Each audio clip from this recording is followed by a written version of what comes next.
Slovensko je naozaj v ohrození v týchto voľbách a je potrebné ho zachrániť. A záchranu môžu robiť len skúsení a odvážni politici, ktorí vlastne tú stabilitu ponúkajú. Máte len dve alternatívy, ktoré nás čakajú.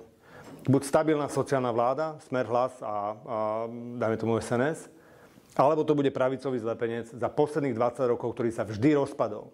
Za posledných 20 rokov boli 3 pravicové vlády. 3 pravicové vlády, pravicové zlepence sa vždy rozpadli a nedodržali celé volebné obdobie.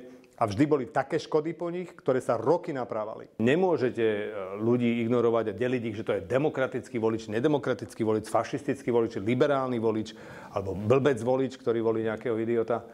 Proste to sú nezmysly. Ľudia si vyberajú podľa svojich osobných preferencií. My im doporučujeme voliť rozumom, pretože emotívne veci majú byť v medziľudských vzťahoch, ale v politike má voliť rozumom, pretože je potrebné pragmaticky zachrániť Slovensko.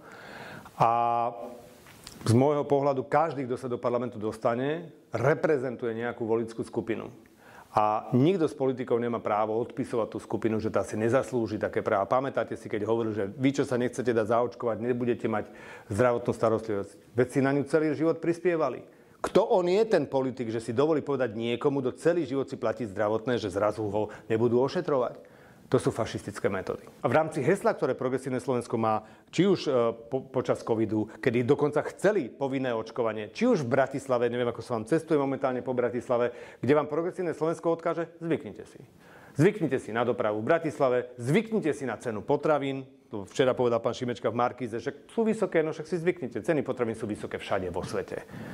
Čo to je za stanovisko politika? Tak na čo tam ide? Len aby presadzoval všetky tie svoje zvrátené genderové ideológie, však to je chore. Častokrát aj vo vašom portáli kritizujete plagiátorov, je to tak? A on je človek, ktorý písal prácu, tak ja by som kritizoval takýchto. Výborne. A Daniel Lipšic nemá ani, viete, on vždy hovorí, že všetci sme si rovní pred zákonom. Je to jeho obľúbená veta? Je. Ja som mal 5 rokov praxe advokátskeho koncipienta, veľmi tvrdú prax, na to, aby som mohol ísť na advokátske skúšky. A on ani deň. Rozumiete? Lebo si to vybavil. A toto je vec, ktorú ten človek nemôže mať žiadny morálny kredit na to, aby nám kázal o spravodlivosti. Nemal právo na previerku. Vybavil si to podvodom, že mu previerku dali. Nemôže stať na čele špeciálnej prokuratúry človek, ktorý je zároveň politik, ktorý nenávidí opozíciu a zneužíva tú políciu proti nám. Vy potrebujete mať krátkodobé ciele, to znamená zabezpečiť bezpečnosť Slovenska, potlačiť migračnú krízu, urobiť opatrenia. Je to možno aj policajná reforma? Urobiť otázku, napríklad pri tých hypotékach. Strednodobý cieľ, reforma trestného práva, reforma polície, aby už nemohlo dochádzať zneužívaniu trestného práva alebo k zneužívaniu polície na obmedzovanie slobody, tak ako sa to dialo počas covidu. To sú neprípustné veci, to sa v demokratickej krajine nesmie diať. Nemôžete mať 30 rozhodnutí Ústavného súdu o porušovaní ľudských práv v krajine a všetci sú spokojní a nikomu sa nič nestane.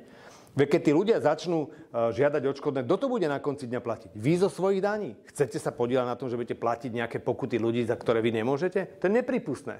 Čiže musíte urobiť zmeny, aby každý vedel, kde je jeho zodpovednosť a že človek a jeho práva sú na prvom mieste. Smer je tu dostatočne dlho, aby už všetci dnes vedeli, že plnohodnotne reprezentujeme záujmy našich voličov a že to budeme tvrdo robiť či v opozícii, alebo vo vláde.